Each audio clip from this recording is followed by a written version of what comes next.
Hello guys, this is Vivek Chauhan and welcome to my YouTube channel Guru Niti. और जिन जिन लोगों ने अभी तक चैनल को सब्सक्राइब नहीं किया, सबसे पहले जाके चैनल को सब्सक्राइब करो और साथ ही साथ बेल आइकन को दबा लो ताकि मेरे आने वाली वीडियोस का नोटिफिकेशन तुम लोगों को टाइम टू टाइम मिलता रहे। अब देखो, जैसा कि हमने अपने फर्स्ट चैप्टर जो खत्म किया था सबसे पहले केमिकल रिएक्शन, केमिकल इक्वेशन, अब उसके बाद हम अपना नेक्स्ट चैप्टर करने जा रहे हैं जिसका नाम है एसिड बेस और सॉल्ट। एसिड बेस और सॉल्ट। और हमें देखो पता है कि एसिड वो चीजें होती हैं कि जिनका टेस्ट क्या होता है, सोर होता है यानी कि खट्टा होता है, और बेस वो होते हैं जिनका जो टेस्ट होता है वो क्या होता है, कड़वा होता है यानी कि बिटर होता है। लेकिन क्या अब हर चीज को टेस्ट करके बताएंगे कि वो एसिड है या बेस है? क्या हम बता सकते हैं ऐसा? नहीं, क्योंकि हम स्ट्रॉन्ग एसिड को टेस्ट करके नहीं बता सकते कि भाई वो एसिड है या बेस है।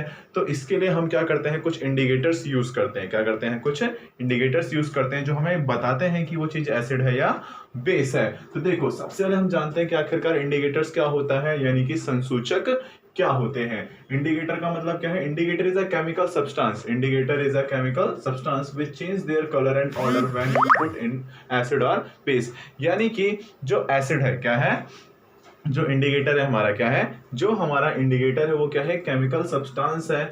जब हम उसे क्या करते हैं, एसिड या बेस में, किसमें, एसिड या बेस में पुट करते हैं तो अपने कलर में चेंज करके हमें बताता है कि वो चीज एसिड है या बेस है। यानी हम क्या कहेंगे कि जो संसूचक है वो क्या है, एक रासायनिक पदार्थ है। क्या है? एक रासायनिक पदार्थ है जिसे हम किसमें, अम्ल या क्षारक में, किसमें, अम्ल या क्षारक में जब डालते हैं तो अपने रंग में परिवर्तन करके हमें बताता है कि वो चीज अम्ल है या क्षारक है। तो उन्हें हम क्या कहते हैं, संसूचक कहते हैं। अब देखो, जो हमारे इंडिकेटर यानी कि जो संसूचक है, हमें मेनली 4 पढ़ने इस चैप्टर में। कितने पढ़ने हैं? 4। जो पहला पढ़ना है वो है नेचुरल इंडिकेटर। कौन सा है? नेचुरल इंडिकेटर यानी कि प्राकृतिक संसूचक। कौन सा? प्राकृतिक संसूचक यानी कि नेचुरल इंडिकेटर। अब देखो, नेचुरल इंडिकेटर आखिरकार होता क्या है? Those indicator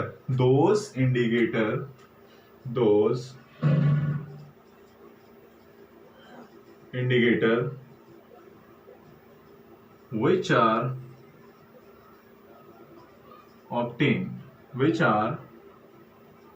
obtained by natural sources, यानी कि those indicator which are obtained by natural sources is called natural indicator. यानी कि प्राकृतिक संसूचक वो संसूचक होते हैं जो हमें किसके द्वारा, प्राकृतिक संसाधनों के द्वारा या साधनों के द्वारा प्राप्त होते हैं, उसे हम क्या कहते हैं, नेचुरल इंडिकेटर यानी कि प्राकृतिक संसूचक कहते हैं। अब देखो, नेचुरल इंडिकेटर के अंदर कुछ पार्ट आते हैं जो एग्जाम्पल है इसके। सबसे पहला आता है वो है लिटमस पेपर। क्या आता है? लिटमस। नेक्स्ट है हमारा टर्मरिक, और है हमारा रेड कैबेज, ETC। और इसके अंदर और भी चीजें आती हैं, ठीक है, लेकिन जो मेनली हम याद रखते हैं वो यही याद रखते हैं, लिटमस और टर्मरिक, और रेड कैबेज को भी याद रखते हैं। देखो, तो सबसे पहले जब लिटमस पेपर को देखो, सबसे पहले जानते हैं कि आखिरकार लिटमस पेपर कितने टाइप के होते हैं। लिटमस पेपर 2 टाइप के होते हैं, ब्लू लिटमस और रेड लिटमस। कौन कौन से?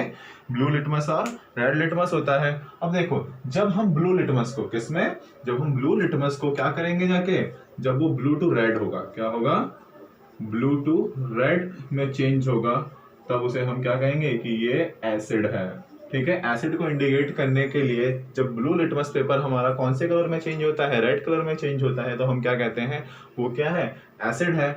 और जब रेड टू ब्लू, जब रेड लिटमस पेपर हमारा किस में चेंज होता है, ब्लू कलर में, तब हम क्या कहते हैं कि वो क्या है, बेस है। क्या है? बेस। तो जब यहाँ पे देखा हमने कि जब हमारा ब्लू लिटमस पेपर रेड में चेंज होता है तो हम क्या कहते हैं कि वो एसिड है, और जब रेड वाला किस में चेंज होता है, ब्लू में, तो उसे हम क्या कहते हैं कि वो क्या है, बेस है। क्या है? वो बेस है। तो अब साथ ही साथ ये तो हमें पता लग गया कि लिटमस पेपर किस प्रकार से क्या करता है, इंडिकेट करता है। सेम ऐसे ही जो हमारा टर्मरिक है, टर्मरिक का मतलब क्या है, हल्दी। क्या है? हल्दी। तो जो टर्मरिक है हमारी, क्या है, टर्मरिक, जब इसे हम एसिड में पुट करते हैं, किसमें करते हैं, एसिड में, तो नो कलर, यानी कि कलर चेंज इसका नहीं होता है। No colour change, no colour change, तब क्या रहेगा, ये एसिड। और जब हमारा टर्मरिक, जब हमारा क्या है, टर्मरिक रेडिश ब्राउन कलर का हो जाए, कौन से कलर का हो जाए, रेडिश ब्राउन कलर का हो जाए, तो हम क्या कहेंगे, ये क्या है भाई, बेस है। अभी पहचानेंगे कैसे कि हमारी टर्मरिक एसिडिक मीडियम है या बेसिक है। देखो, जब एसिड हमारा मान के चलो किसी कपड़े में गिर गया, किस में गिर गया, कपड़े में गिर गया, तो जब उसे रब किया जाएगा, क्या किया जाएगा, रब किया जाएगा, तो रब करने के बाद अगर उसके कलर में कोई चेंज नहीं आता है तो वो क्या रहेगा भाई, एसिड। यानी कि जो हमने डिटर्जेंट या सोप लिया है उससे जब हम रब कर रहे हैं तो रब करने के बाद अगर कलर में कोई चेंज नहीं आएगा तो हम पहचान जाएंगे कि जो सोप हम यूज कर रहे हैं वो सोप क्या है, एसिडिक है। लेकिन हमें पता है कि जो सोप होती है वो क्या होती है, जाके बेसिक होती है। क्या होती है, बेसिक। तो जब हम सोप या डिटर्जेंट से उस पार्ट में, मान के चलो जो हम कढ़ी है या फिर हल्दी है जो हमारी गिर गई है किसी कपड़े में, जब साबुन या डिटर्जेंट से हम उसे क्या करेंगे, रब करेंगे। क्या करेंगे, रब करेंगे। और रब करते टाइम पे जब उसका कलर रेडिश ब्राउन कलर का हो जाएगा, कौन सा हो जाएगा, रेडिश ब्राउन कलर का हो जाएगा, तो हमें पता लग जाएगा कि जो हमने सोप या डिटर्जेंट यूज किया है वो कौन सा है, जाके बेसिक नेचर है। कौन सा नेचर का है, बेसिक। और अगर कोई हम ऐसा सब्सटेंस उसमें रब करते हैं या यूज करते हैं, मिलाते हैं, तो अगर उसके कलर में कोई चेंज नहीं आता है तो हमें पता लग जाएगा कि वो चीज क्या थी, जाके एसिड थी। ठीक है, यहाँ तक हमें पता लग गया कि जो लिटमस पेपर है वो कितने टाइप के हैं, 2 टाइप के। एक ब्लू लिटमस है, दूसरा कौन सा है, रेड लिटमस। जब ब्लू टू रेड होगा तो एसिड और रेड टू ब्लू होगा तो बेस कहलाएगा। क्या कहलाएगा, बेस कहलाएगा। और अगला हमारा क्या था जो हम जान रहे हैं, रेड कैबेज। क्या जान रहे हैं, रेड कैबेज के आखिरकार रेड कैबेज क्या होता है कि जब वो एसिड में होगा, किस में होगा, एसिड में होगा। ये रेड कैबेज हमारा, जब इसका रेड कैबेज का कलर जब एसिडिक मीडियम में जाएगा तो वो रेड कलर का हो जाएगा। किस कलर का हो जाएगा, रेड कलर का हो जाएगा। तो वो क्या कहलाएगा, एसिड कहलाएगा। क्या कहलाएगा, एसिड कहलाएगा। और जब इसका कलर, जब इसका क्या है, कलर ग्रीन हो जाए, क्या हो जाए, ग्रीन हो जाए, तो हमें पहचान जाएंगे कि जिस चीज में हमने उसे डाला है तो वो क्या है, जाके बेस है। क्या है, बेस। ठीक है, तो हमें पता लग गया, हमने 3 चीजों के बारे में जाना, 3 नेचुरल इंडिकेटर के बारे में जाना कि आखिर क्या होता है। पहला हमने नेचुरल इंडिकेटर में लिटमस पेपर को लिया, जब उसका कलर ब्लू टू रेड होगा तो एसिड, रेड टू ब्लू होगा तो बेस। और अगर कोई मीडियम हमने टर्मरिक में डाला हुआ है या टर्मरिक को उसमें डाला है तो अगर उसके कलर में कोई चेंज नहीं आया तो एसिड। और अगर उसका कलर क्या हो जाएगा, रेडिश ब्राउन कलर का हो जाएगा। मान के जैसे किसी कपड़े में है, हल्दी डाली, जैसे साबुन लगाकर रगड़ोगे, क्या करोगे, रगड़ोगे, और उसका कलर अगर क्या हो जाए, रेडिश ब्राउन कलर का हो जाए तो समझ जाना क्या है, वो बेस है। क्या है, बेस। सेम इसी तरीके से जो रेड कैबेज है, जब रेड कैबेज का कलर क्या रहेगा, रेड ही रहेगा। क्या रहेगा, रेड। तो पता लग जाएगा हमें क्या है, वो एसिड है। और अगर कोई बेसिक मीडियम उसके ऊपर डाला है रेड कैबेज पे और उसका कलर ग्रीन हो जाए तो समझ जाएंगे क्या है, वो भाई बेस है। क्या है, बेस। ठीक है, यहाँ तक। अब इसके बाद जो हमारा अगला इंडिकेटर है, इसके बाद जो क्या है हमारा अगला इंडिकेटर है वो है सिंथेटिक इंडिकेटर। कौन सा इंडिकेटर है, सिंथेटिक इंडिकेटर। अब देखो, जो अगला इंडिकेटर है हमारा वो है सिंथेटिक इंडिकेटर। अब जानेंगे कि आखिरकार सिंथेटिक इंडिकेटर क्या है। सिंथेटिक इंडिकेटर, अब देखो सिंथेटिक इंडिकेटर कौन से इंडिकेटर होते हैं, those indicator which are not obtained by natural resources, those indicator which are not obtained by natural resources but these are made up by chemical substances, is called synthetic indicator. यानी synthetic indicator हमारे कौन से, those indicator which are not obtained by natural resources and which are made up by chemical substances, that is called a synthetic indicator.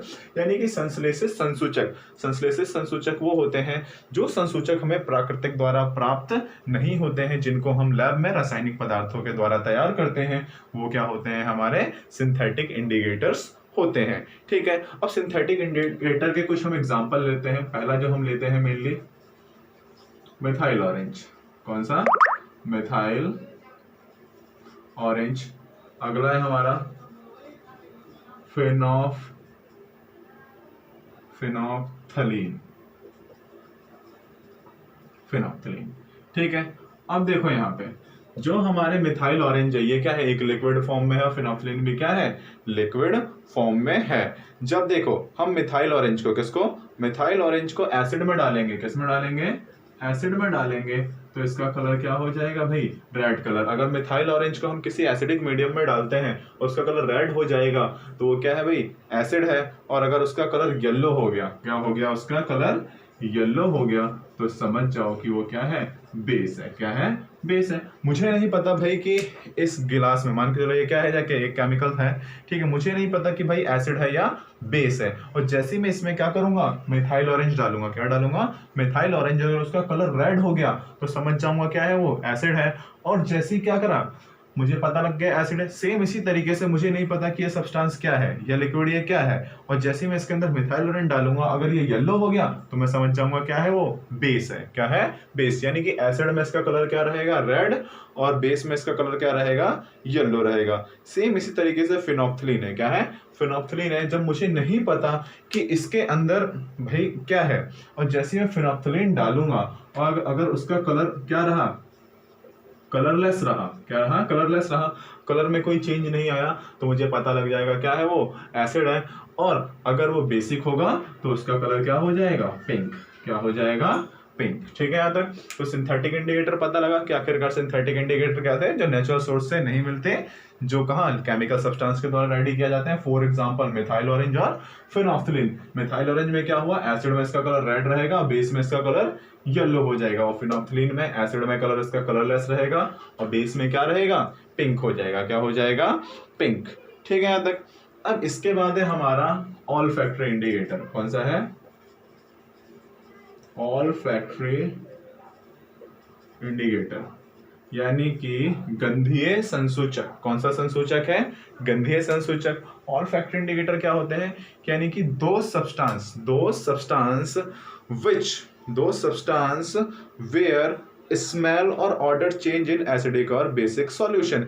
यानी कि ऐसे substance जो अपनी smell या ऑर्डर में चेंज करके हमें इंडिकेट करते हैं कि वो एसिड है या बेस है, वो एसिड है या बेस है। यानी कि ऐसे सब्सटेंस जो अपने किसमें स्मेल या ऑर्डर में चेंज करके हमें बताएंगे कि वो चीज एसिड है या बेस है। यानी कि गंधीय संसूचक वो संसूचक हैं, यानी कि वो पदार्थ जो अपने गंध में परिवर्तन करके, किसमें, अपने गंध में परिवर्तन करके हमें ये संसूचित करें या सूचित करें कि वो अम्ल है या क्षारक है, यानी कि एसिड है या बेस है। इसके एग्जाम्पल जो लिया जाता है वो क्या लिया जाता है, सबसे पहला अनियन। अनियन का मतलब हो गया प्याज। अगला लेते हैं वेनिला, और लिया जाता है क्लोव, यानी कि लौंग। इन तीन चीजों को लिया जाता है सबसे पहले इसमें। और यहां देखो, जो हमारा अनियन है, इसे देख लेते हैं कि एसिड में क्या होगा और बेस में क्या होगा। ये क्या है, हमारे सिंथेटिक इंडिकेटर्स हैं। अब देखो कि जो अनियन है, क्या है, जो अनियन है, हमारा प्याज है, अगर हम उसे क्या करते हैं, अगर उस पर हम एसिड में पुट करते हैं या उसे एसिड में डालते हैं, तो उसमें से क्या आएगी, एक तेज स्मेल आएगी। क्या आएगी, तेज स्मेल, जिसे हम क्या कहेंगे, कैरेक्टरिस्टिक स्मेल। क्या कह सकते हैं, कैरेक्टरिस्टिक स्मेल आएगी।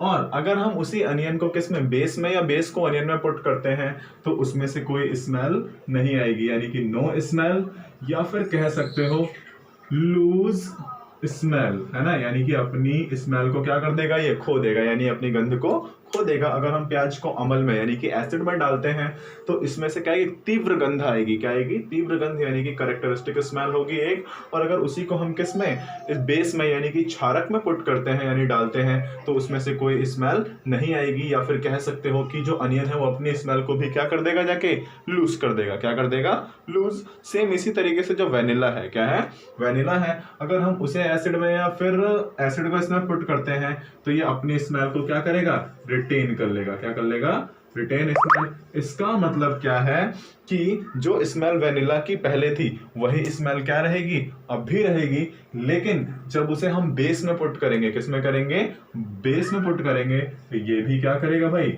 लूज स्मेल, यानी कि अपनी स्मेल को क्या कर देगा, ये खो देगा। अपनी स्मेल को क्या कर देगा, खो देगा। इसमें से कोई स्मेल नहीं आएगी, नो स्मेल। सेम इसी तरीके से लौंग, यानी क्लोव में भी होगा कि जब एसिड में क्लोव को हम पुट करेंगे तो क्या होगा कि वो अपनी स्मेल को क्या कर लेगा, रिटेन कर लेगा। क्या कर लेगा, रिटेन कर लेगा। और जब उसे हम किस में, बेस में पुट करेंगे, तो बेस में पुट करते ही क्या होगा कि जो ये भी क्या करेगा, अपनी स्मेल को लूज कर देगा। यानी कि तीनों में सेम चीज है, तीनों में क्या है, सेम चीज है कि अगर हम अनियन को एसिड में डालते हैं तो एसिड में डालते क्या होगा, उसकी जो स्मेल होगी वो बहुत तेज हो जाएगी, यानी कि तीव्र हो जाएगी, करेक्टरिस्टिक स्मेल होगी। और अगर वेनिला को, किसको, वेनिला को अगर हम एसिड में डालते हैं तो अपनी स्मेल को रिटेन करेगा। अगर क्लोव को एसिड में डालते हैं तो वो भी अपने स्मेल को क्या करेगा, रिटेन करेगा। लेकिन अगर बेस को, किसको, बेस को हम क्या करते हैं, बेस में अगर हम अनियन, वेनिला या क्लोव को डालते हैं तो उसमें से कोई स्मेल नहीं आएगी, यानी कि वो अपने स्मेल को क्या करेगा, जाके लूज कर देगा। ठीक है, तो आज हम लोगों ने 3 टाइप के इंडिकेटर्स पढ़े। पहले हमने जाना कि आखिरकार इंडिकेटर होता क्या है और इंडिकेटर इंपॉर्टेंट क्यों है, क्योंकि भाई देखो, हम हर चीज को टेस्ट करके तो बता नहीं सकते कि वो चीज एसिड है या बेस है, तो उसके लिए हम किसका यूज करते हैं, इंडिकेटर्स का यूज करते हैं। और आज हमने कितने इंडिकेटर पढ़े, 3 इंडिकेटर पढ़े। पहला इंडिकेटर था हमारा नेचुरल इंडिकेटर, जो किससे मिलता है, हमें नेचर से मिलता है, जिसका एग्जांपल हमने लिया लिटमस पेपर, टर्मरिक और रेड कैबेज। उसके बाद हमने जाना सिंथेटिक इंडिकेटर, यानी कि वो इंडिकेटर जो नेचर के द्वारा नहीं मिलते, किससे, केमिकल सब्सटेंस से लैब में बनाए जाते हैं, उसे हम क्या कहते हैं, सिंथेटिक इंडिकेटर। 2 एग्जांपल लिए, मिथाइल ऑरेंज और फिनोक्सिलिन। लास्ट हमने लिया ऑल्फैक्टरी इंडिकेटर, यानी कि वो इंडिकेटर जो अपनी स्मेल में चेंज करके हमें बताते हैं कि वो एसिड है या बेस है। फॉर एग्जांपल कौन कौन से लिए, अनियन, वेनिला और क्लोव को लिया। इतनी चीजें आज हमने पढ़ी। देखो अब हमारे पास एक इंडिकेटर और रह रहा है, वो चैप्टर के बीच में बाद में पढ़ेंगे, यूनिवर्सल इंडिकेटर, जिसमें हम पीएच स्केल के बारे में जानेंगे। देखो अगर वीडियो अच्छी लगी हो तो वीडियो को लाइक करें और शेयर भी करें दोस्तों के साथ। ठीक है, बाय।